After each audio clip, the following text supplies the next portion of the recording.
for those of you watching on SmartLearn, but just have a look at those.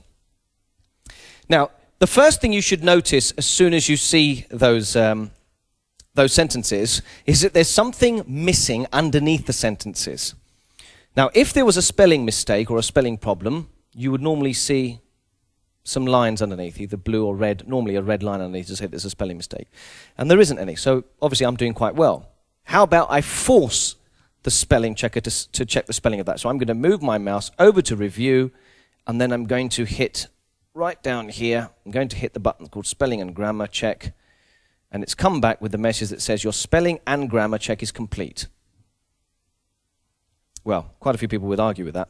How do your two roles complement each other? Sounds about right, except the fact that the word complement is spelt wrong in this particular case. It should be a complement with an E in here, not an I. But the word complement is actually spelt correctly because there are two words, there are two complements. I want a piece of cake. Well, obviously that's peace to mankind, war and peace, not peace, the one that we want in this sentence. And again, I will see you there.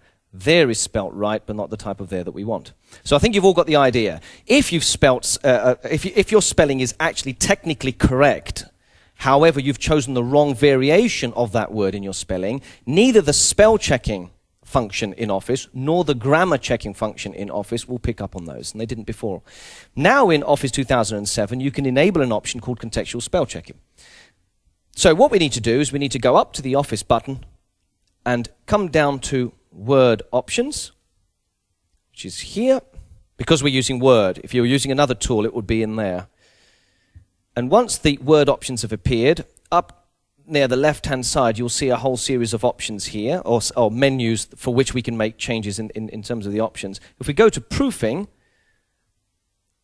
and come down, you'll see one that says Use Contextual Spelling, and it's disabled by default. A lot of people will find that it's something they expected to run because they'd heard about this function existing in Office 2007, but it doesn't seem to work, and that's why, because it's off by default. So if we tick that, and then go down to the bottom here, which is OK, and then zoom out, you'll suddenly see that blue lines start to appear. Complement has been picked up as an issue, piece has been picked up as an issue, and there has as well. So if I right-click on complement, it'll say this is the right version of complement you should have had. Complement with an E, not an I. I'll choose that. Again, if I choose piece and right-click, it says we should use piece and not that type. And again, down here, if I right-click, it's there, not there.